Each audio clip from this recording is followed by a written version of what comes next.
ಪೋಷಕರಲ್ಲಿ ಒಂದು ವಿನಂತಿ, ಮಕ್ಕಳಿಗೆ ಹೊಟ್ಟೆಯಲ್ಲಿ ಜಂತುಗಳಾದರೆ ಈ ರೀತಿ ಬ್ಯಾಂಡಿ ಪ್ಲಸ್ಸು ಅಥವಾ ಆಲ್ಬೆಂಡಜೋಲು ಟ್ಯಾಬ್ಲೆಟು ಅಥವಾ ನೀವು ಇದರ ಓರಲ್ ಸಸ್ಪೆನ್ಷನ್ನು ಕೊಡ್ತೀರಾ. ಅದನ್ನು ನಾನು ಇವತ್ತು ತರಿಸಿದ್ದೆ ನಮ್ಮ ಮಗನಿಗೋಸ್ಕರ ಓರಲ್ ಸಸ್ಪೆನ್ಷನ್ನು.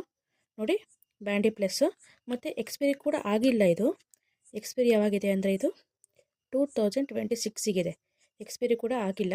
ಬಟ್ ಏನಾಗಿದೆ ಅಂತ ನಿಮಗೆ ತೋರಿಸ್ತೀನಿ. ಸುಮಾರು ಜನ ಏನು ಮಾಡ್ತೀರಾ, ತಂದು ಕೂಡಲೇ ಮಕ್ಕಳಿಗೆ ನೀನೇ ಕುಡಿ ಅಂತ ಕೊಟ್ಬಿಡ್ತೀರಾ. ಆದರೆ ಆ ರೀತಿ ಮಾಡಬೇಡಿ, ಯಾಕಂದರೆ ನೀವೇ ಒಂದ್ಸರಿ ಓಪನ್ ಮಾಡಿ ನೋಡಿ ಹೇಗಿದೆ ಒಳಗಡೆ ಅಂತ. ನಾನು ಜಸ್ಟ್ ಇದನ್ನು ಮನೆಯಲ್ಲಿ ಓಪನ್ ಮಾಡಿ ನೋಡಿದಾಗ ಏನಾಗಿದೆ ಅಂದರೆ ಇದು ಒಳಗಡೆ ಇಲ್ಲಿ ನೋಡಿ ಇರುವೆಗಳು ಸೇರಿಕೊಂಡಿದೆ. ಫುಲ್ ಇರುವೆಗಳಿದ್ದಾವೆ ಇದರೊಳಗೆಲ್ಲ. ಇದರಲ್ಲೂ ಅಷ್ಟೇ ಒಳಗಡೆ ಎಲ್ಲ ಇರುವೆಗಳು ಸೇರಿಕೊಂಡಿದೆ. ನೀವು ಕಾಣ್ತಾ ಇರ್ಬೋದು, ಸ್ವಲ್ಪ ಇರುವೆಗಳಿದೆ. ಆದ್ದರಿಂದ ಮಕ್ಕಳಿಗೆ ಕೊಡುವ ಮುಂಚೆ ಯಾವುದೇ ಔಷಧಿ ತಂದರೂ ನೀವು ಒಂದ್ಸರಿ ನೋಡಿ ಕೊಡೋದು ಬೆಟ್ರು. ನೋಡಿ, ನಿಮಗೆ ಕಾಣ್ತಾ ಇದೆ ಅನಿಸುತ್ತೆ.